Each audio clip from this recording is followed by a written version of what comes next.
Assalamu alaikum everyone. I hope you are doing great. Today's lecture is the third lecture of research methodology series. आज के lecture में हम discuss करेंगे research process को, steps to be performed in conducting research. Previous video में हमने types of research को detail से डिस्कस किया है और उसके अलावा और भी टॉपिक कवर किए हैं। लिंक्स आपको लेक्चर्स के डिस्क्रिप्शन बॉक्स में मिल जाएंगे, आप वो वीडियोस भी चेक कर सकते हैं। Now let's start today's lecture. सबसे पहले बात करते हैं वर्ड रिसर्च की टर्मोलॉजी की, यानी रिसर्च का लिंग्विस्टिक बैकग्राउंड क्या है। Basically word research comes from the French word researcher, जिसका मतलब होता है टू गो अबाउट सीकिंग, यानी किसी चीज़ को दोबारा ढूंढना, खोज लगाना, किसी चीज़ को तलाश करना। री प्लस सर्च, री मीन्स अगेन, दोबारा, new, and search mean to examine closely। तो research means to search again and again, किसी चीज़ को डीपली समझने के लिए बार बार इन्वेस्टिगेट करना। Now let's move towards definition of research। The collecting of information about a particular subject, जब आप किसी स्पेसिफिक टॉपिक या सब्जेक्ट के बारे में मालूमात इकट्ठी करते हैं तो वो रिसर्च कहलाता है। सेकेंड डेफिनेशन है a systematic investigation to increase knowledge और अंडरस्टैंडिंग, यानी रिसर्च सिर्फ डाटा कलेक्ट करना नहीं होता बल्कि उसे अंडरस्टैंड करना, एनालाइज करना। एंड सिस्टमेटिक मीन्स हर स्टेप प्लान के अकॉर्डिंग करना। थर्ड डेफिनेशन है साइंटिफिक और scholarly investigation to study material, solve problems, test hypothesis, develop और इन्वेंट न्यू प्रोडक्ट्स, यानी जब आप किसी साइंटिफिक तरीके से किसी प्रॉब्लम का सोल्यूशन ढूंढते हैं या नई चीज़ इन्वेंट करते हैं, थ्योरी को टेस्ट करते हैं, तो ये रिसर्च कहलाता है। जैसे कोविड-19 वैक्सीन डेवलप करने के लिए जो प्रोसेस हुआ, that was a part of research. Research एक क्रिएटिव इंटेलेक्चुअल काम होता है। Its purpose is to discover new things, पहले से मौजूद जो इन्फॉर्मेशन होती है उसको एक्सपेंड करना या उस इन्फॉर्मेशन का प्रैक्टिकल यूज़ करना न्यू प्रोडक्ट, न्यू थ्योरी की फॉर्म में। To conduct effective research you must understand the research process steps and follow them. सबसे पहले हमारे पास है आइडेंटिफाई प्रॉब्लम। जब आप कोई नई इन्फॉर्मेशन कलेक्ट करने जा रहे होते हैं तो सबसे पहले आपके पास आपका ऑब्जेक्ट होना ज़रूरी है। आपको सबसे पहले अपनी प्रॉब्लम को आइडेंटिफाई करना है, क्योंकि आप क्यों रिसर्च करेंगे, आपका पर्पस क्या होगा, आप किस टॉपिक के ऊपर रिसर्च करेंगे। तो सबसे पहले रिसर्च प्रॉब्लम को आइडेंटिफाई करना ज़रूरी है। आपको पता हो कि what is to be research, यानी आप क्या कंटेंट रिसर्च करने जा रहे हो, आपके कंटेंट का जो स्कोप है वो क्या है। सेकंड, हम देखते हैं कि हम क्यों रिसर्च करने जा रहे हैं, why is to be research, हमारी रिसर्च का जो है वो पर्पस क्या है, हमारा टॉपिक क्या है, हम किस किस सोल्यूशंस ढूंढने जा रहे हैं। रिसर्च प्रॉब्लम फाइंड करते हैं कि रिसर्च प्रॉब्लम फाइंड करते हुए रिसर्चर जो है वो क्या करता है कि रियल वर्ल्ड और एकेडमिक वर्ल्ड दोनों को ऑब्जर्व करता है। इसके लिए रिसर्चर जो है वो पार्लियामेंट्री सर्वेस करता है, फोकस्ड ऑब्जर्वेशंस, इंटरव्यूज़ करता है, शॉर्ट एक्सप्लेनेटरी इंटरव्यूज़ करता है, उसके अलावा कुछ केस को स्टडी करता है ताकि प्रॉब्लम की एक्चुअल डायमेंशंस को समझ सके। लेट्स सपोज कोई मार्केटिंग कंपनीज हैं या ऑर्गेनाइजेशंस हैं और आपको एक न्यू कंपनी बिल्ड करनी है, तो आपका जो है वो ऑब्जेक्टिव क्या होगा, नई कंपनी बिल्ड करना। तो आपको सबसे पहले क्या करना है, प्रॉब्लम को डिफाइन करना है। प्रॉब्लम को डिफाइन करने के बाद जो नेक्स्ट स्टेप आपको फॉलो करना है, that is review the literature. Literature क्या होता है, लिटरेचर मीन्स समथिंग रिटन और प्रिंटेड मटेरियल, यानी ऑलरेडी उस पर जो डाटा मौजूद होता है उसी डाटा को रिव्यू करना, ठीक है, उसी डाटा को एनालाइज करना, एवेल्युएट करना।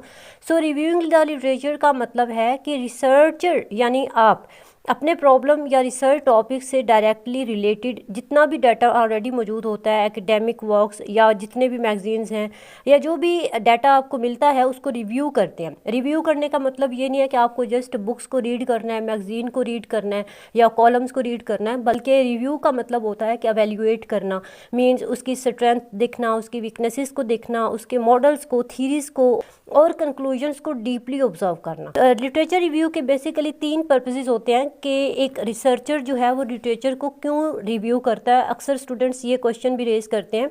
तो लिटरेचर को रिव्यू करने के 3 पर्पसेस मैं आपको बताऊंगी। First one is theoretical understanding, यानी आप देखते हैं कि आपके टॉपिक पे कौन सी थीरीज, कौन से कॉन्सेप्ट्स जो हैं वो डोमिनेट कर रहे हैं, कौन से मॉडल्स जो हैं वो आपके कॉन्सेप्ट के अकॉर्डिंग इफेक्टिव है।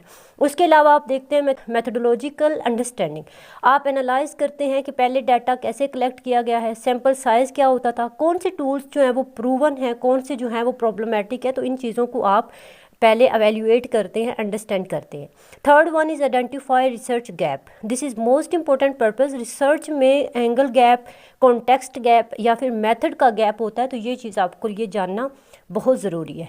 थर्ड स्टेप है फॉर्मुलेशन ऑफ हाइपोथेसिस। जब आप लिटरेचर को रिव्यू करते हो तो लिटरेचर को रिव्यू करने के बाद का जो स्टेप है वो है हाइपोथेसिस को फॉर्मुलेट करना। यू मस्ट बी थिंकिंग कि हाइपोथेसिस क्या होता है। Hypothesis is a tentative assumption, एक गैस होता है। हाइपोथेसिस वो अजम्पशंस हैं या सपोजिशंस हैं जिन्हें रिसर्च में प्रूव या डिसअप्रूव करना होता है। हाइपोथेसिस इज टेस्टेबल आइडिया, यानी एक्सपेक्टेशंस या सोच की वैल्यू नहीं होती, बल्कि जो भी अजम्पशंस होते हैं उनको टेस्ट किया जाता है।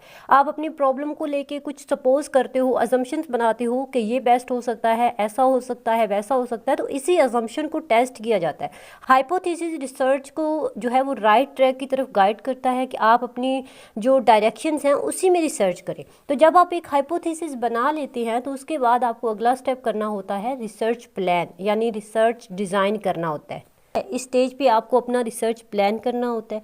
Research plan means complete research methodology, यानी आप अपना डाटा कैसे कलेक्ट करेंगे, रिसर्च इंस्ट्रूमेंट्स कौन से होंगे, सैम्पलिंग प्लान क्या होगा, कॉन्टैक्ट मेथड्स क्या होंगे, डाटा कैसे आप कलेक्ट करेंगे, कौन से मेथड्स को यूज़ करेंगे, रिसर्च अप्रोचेस क्या होंगी, उसके अलावा एक्सप्लोरेशंस किस तरह से होगी, सर्वेस किस तरह से होंगे, experiments, methods, experiments, observations, data analysis, experimental research या फिर रिसर्च इंस्ट्रूमेंट्स क्या होंगे, क्वेश्चनियर यूज़ करेंगे या फिर कोई और डिवाइसेस यूज़ करेंगे। उसके अलावा नेचर ऑफ रिसर्च क्या होगी, किस तरह से आप रिसर्च करोगे, आपकी एक्सप्लोरेटरी रिसर्च करेंगे, डिस्क्रिप्टिव रिसर्च करेंगे या फिर कैजुअल रिसर्च करेंगे। यानी 4 स्टेप में आपको ये डिसाइड करना है कि आपकी रिसर्च का प्लान क्या है, रिसर्च का डिज़ाइन क्या है, किस तरह से आप रिसर्च करोगे।